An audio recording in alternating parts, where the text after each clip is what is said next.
We are back here on Lines on Design. Once again, I'm Debbie Lines. I am here with Dave Miller today from Superior Heating and Air Conditioning. Hello. We've been having a ball. We've got mutual clients, which we've been kind of chatting about, which is always really great. Yep. And I am so excited to have you here today. Last time I talked to you, you were sharing with me some do's and don'ts about HVAC, and it's amazing. I consider myself as a designer fairly knowledgeable when it comes to things like this, but I know just enough to be dangerous. Right. And I figure there are a lot of consumers who are in the same boat I am. So thank you for doing this. Talk to us a little bit about some things that we may do for regular maintenance and maybe some things not so much we shouldn't do. Sure. Well, basically standing next to us over here is your typical indoor unit for our environment. Okay. This one, they can come upflow like you see here. They can come horizontal in your attic, just depending on how you install it. Oh, they can go horizontal or vertically. Yeah, okay. That way for space reasons or whatever it may be. In this case, we wanted to save some space to store some junk, so we made it an upflow. Well, what's interesting to me is I noticed that it's got a great case. Am I allowed to say that? Absolutely. This is an American Standard air handler, which is one and the same with Train. They're the industry exclusive, what I would consider a carbon air handler or composite, but basically it's just really durable plastic. But the benefits to it is that it doesn't sweat and there's nothing to rust. You look at an air handler these days in an attic, and even after sometimes a month in the cooling season, they look like they're 10 years old. Water obviously creates rust. Makes sense. There's only like one or two components, even on the inside of this, that's metal. Everything is composite, so it's just it's going to help with better airflow, keep it from sweating, and keep it from lasting longer. And the other beautiful thing about it, which it'd be too complicated to pull off for this right now, but normally you'll see an insulation inside the air handler to keep it from sweating. Get it. And it's like a foiled back, kind of like what you'd see here, if you can see any of that. But that insulation, when it gets wet, gets ruined, and plus it can hold bacteria and stuff. Think of this as a refrigerator. Okay. The insulation is inside the shell, and it's like a foam, like a spray foam insulated, just like your refrigerator. You don't see any insulation in it, but it's insulated. Same thing here. So the inside surfaces are just like the exterior. You can wipe them down. If they ever did get dirty, you would wipe them down to clean them off. And they don't hold anything like the other brands do. And that's their one industry exclusive design that's just light years ahead of the industry. Which is pretty impressive. Yeah. Let me ask you a question. You're talking about really knowing your AC unit. How often do you recommend people have you come out to kind of check for service proactively? Proactively, you know, twice a year or every 6 months. You know, a lot of people like to have it spring and fall, but if every single customer in Hilton Head, not just ours, every contractor either tried to do them spring and fall, there would just not be enough time in the day to do them all in spring and fall. So as long as every 6 months they're checked, we just want to make sure they're operating correctly, filters are clean. You know, sometimes you don't know something's not working until you get a high electric bill or something. So sometimes we can get to that ahead of time. You know. Now, talk to us again. Kind of take us through what we're looking at. All right. So, yes, this can be, and yes, it doesn't need to be a do-it-yourselfer's project. Okay. There's a lot of things you can do, but you just got to be careful on what you do. So, for instance, in this case, air conditioners by design remove humidity. They remove humidity by taking the water that they get out of the air that's traveling through here out the drain line out of the house. Now, here's an interesting fact. 10 gallons of water a day, typically, coming out of one system in a house. Oh my God. Now, if we wanted to plug high efficiency equipment, which this is, which would be a variable speed air handler. Okay, variable speed. They'll double that amount of water. So that's like taking 20 gallons of water and just throwing it into your living room, you know, in the summertime. So they remove a lot of water. Okay. And that's in the summer, and that's, you know, per day. So a lot of water's moving through this drain line. I never even think about that, to be honest with you, right? Yeah, I know. Yeah. So that's why we're here, that's right?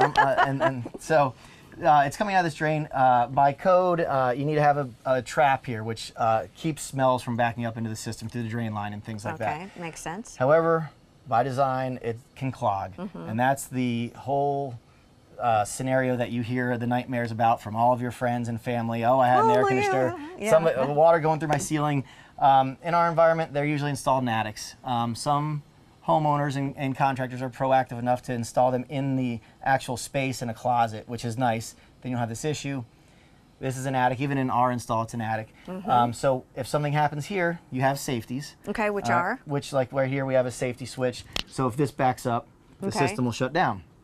However, safety switches are, you know, they can break. Right. Safety switches can, also water can make it past the safety switch. Stuff happens. Stuff happens. So then you have another drain pan, which you probably can't see below us, but there's another drain pan below us. Yeah, I can see that. That's cool. And it also has another safety switch in it, so that water gets in there and it'll shut the system off as well. Oh, okay. So that's the whole idea. Shut the system off. As the homeowner, you're thinking, my AC doesn't work. We get here, all right, well, it's not because it's broke, it's because you have a clogged drain line. Is that pretty common? It is super common. I mean, Okay. it's probably, you know, in the summer, 50 to 60% of the calls. Even a maintained system can still have drains that clog. Customers can service the drains, but once again, we're in an attic. Don't Can they do get to that, it? right. You know? And then we have these safeties that are set up so that a lot of service calls we get are Christmas time. Customers are moving furniture in and out of their attics. And so they'll bump the safety switches, and now the system thinks it's got a water problem, and it doesn't. So the same thing, if we tell customers, you know, hey, let's go ahead and tell you how to service your drain line, and then sometimes they inadvertently end up with a service call just because they were trying to be helpful. So if you know what you're doing and you feel skilled enough that you're not causing more harm than good, Right. you can clean the drain. You know, usually if they're serviceable, there's Don't tops clean that your pop drain. off. Right. Oh, see, you know. that scares me, yeah. And you can usually use a shop vac or something and suck out the junk that's in here, because that will clog up. But that's what we do when we service them.